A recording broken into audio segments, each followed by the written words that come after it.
Hello, my name's Suzanne. I garden and grow cut flowers in Devon in the UK.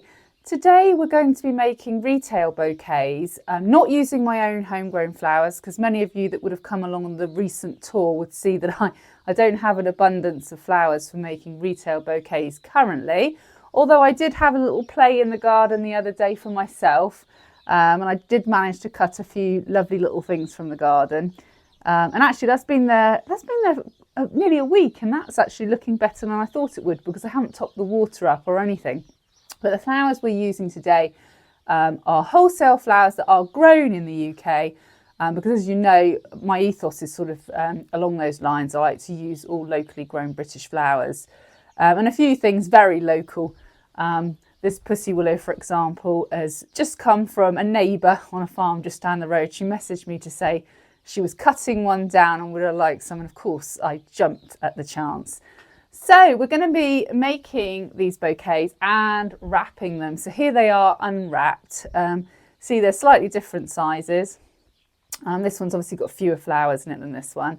But we'll wrap them both up as well so that you can see how I do that, because I'm not sure in all of my many videos if I've done wrapping with you before. So I thought we'd do that today.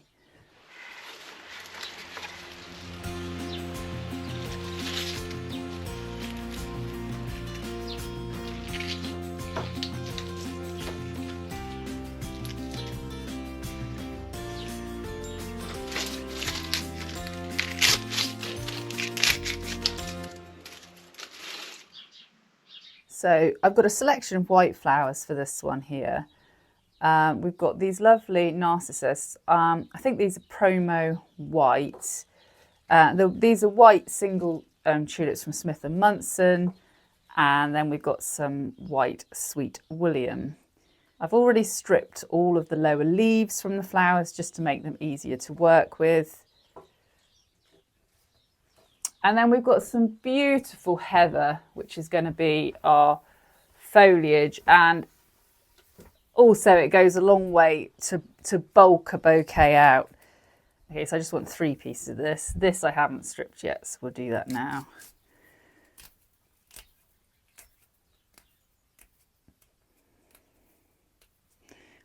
Just 3 pieces. There's another one.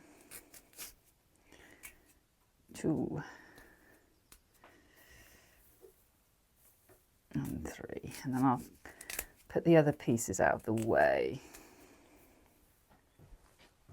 And then we've got 3 pieces of brachioglossus here as well. Just take the tired leaves off of that. There we are.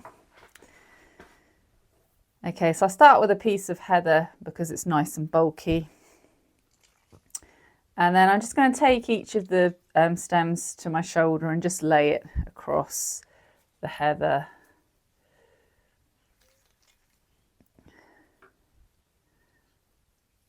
I'm back in the studio, but it is very cold in the studio.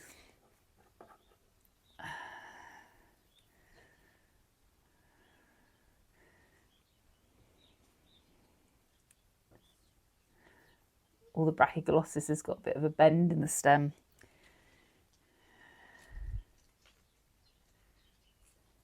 It's going to be misbehave.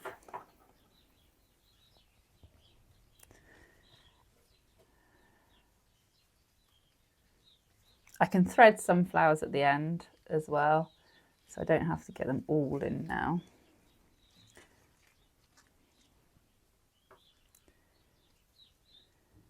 Condensation in my shed's still bad, it's just dripped on my shoulder.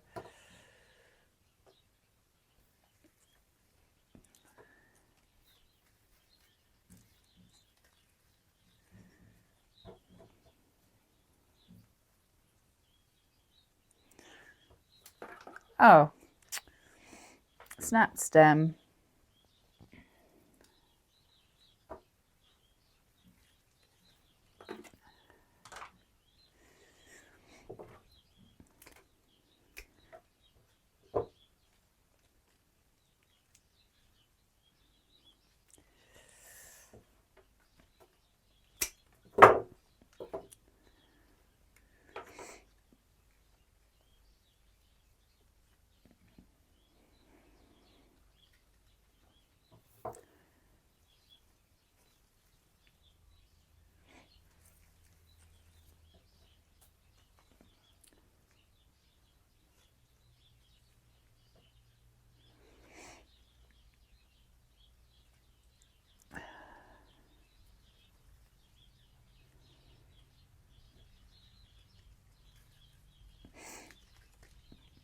I seem to have forgotten to strip this tulip.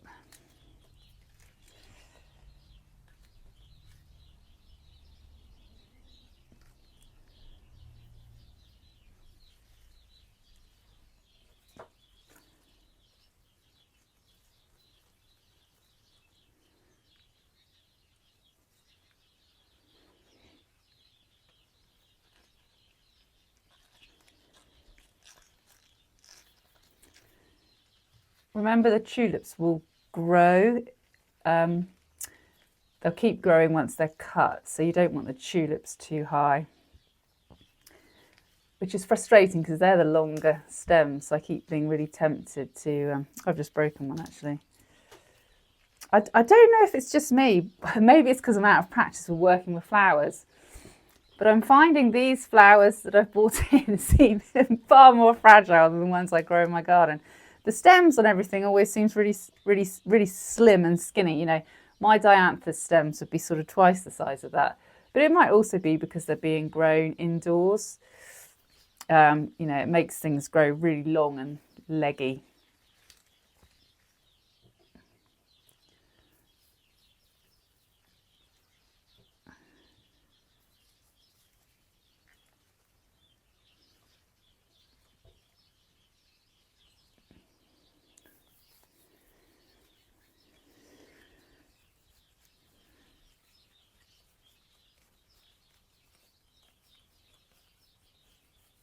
Doesn't want to play ball.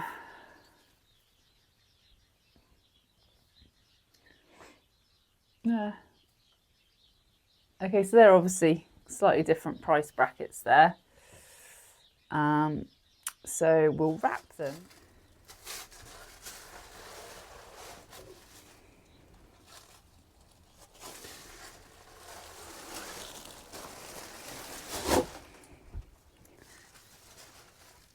Okay, so I'm just gonna, these are rectangular pieces of tissue paper.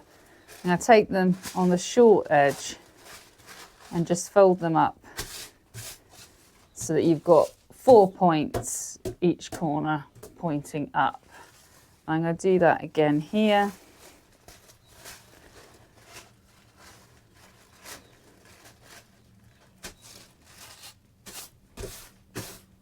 And then I'll set them to the side. Then I've got my really thick, heavy-duty paper, which is on a roll. It's more like wrapping paper, to be honest, than craft paper. But it's what I've been using for a long time now, and I'm sort of used to using it. So now I want it to be square, the brown paper, so I always just fold a corner in. It always means I end up with this strip on the end.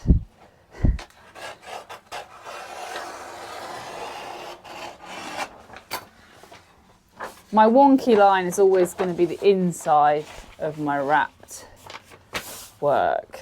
So then I cut up the middle here, fold those two corners over, and then I'm just going to get my stamp.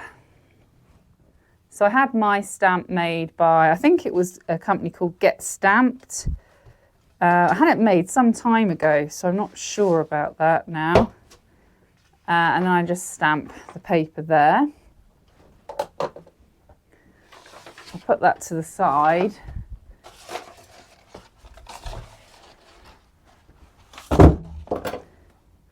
Okay, then I get my tissue paper and I lay my flowers down on the paper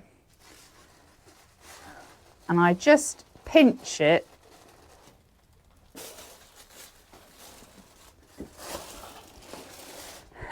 I've only just moved back into my workshop, so it's taking me minutes to find things. I pinch the tissue paper, and I used to use brown paper tape for this because I like it to be 100% biodegradable. But I have now started using a staple rather than sellotape because the brown paper just keeps coming undone. Okay, then I'm going to turn the bunch over, put it on the tissue paper again.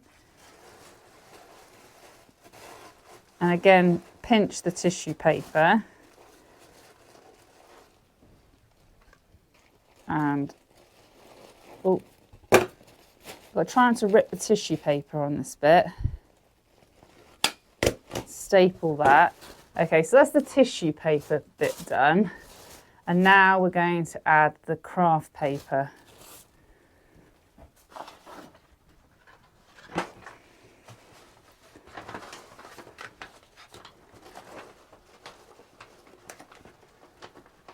And again, I'm going to staple my craft paper at the bottom like that. And then here at the top, I actually overlap and then come down from the top and staple.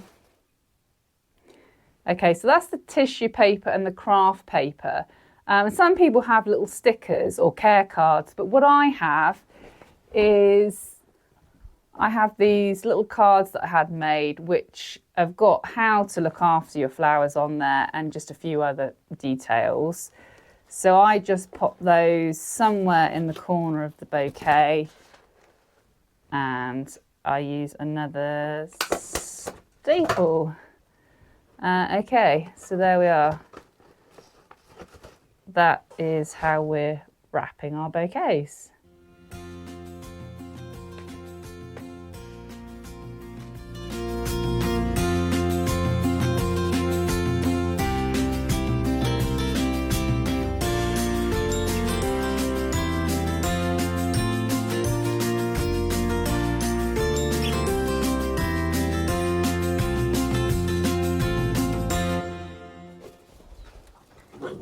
Thank you very much for joining me again this week, everybody. Apologise, that's the puppy playing with the other dog on the floor there. Great to be working with some fresh flowers again. Let me know if you've managed to get your hands on some flowers. I know we're all in different parts of the world, so some of you may have flowers growing already in your cut flower patch. Let me know. I'd love to know what you're growing. I'll be a little bit jealous, I must say, because I think my garden's a little way off producing any flowers for me to work with in there. If you do like my content, please don't forget to like this video, subscribe if you haven't done so already, and if you would like to contribute towards my channel, you can always buy me a coffee, and the link for that will be in the description for the video. I'll see you next time.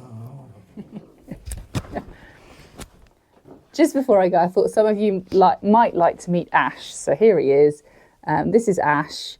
He's 9.5, nearly 10 weeks old. And he's a little whippet, and he's to join my other whippet though.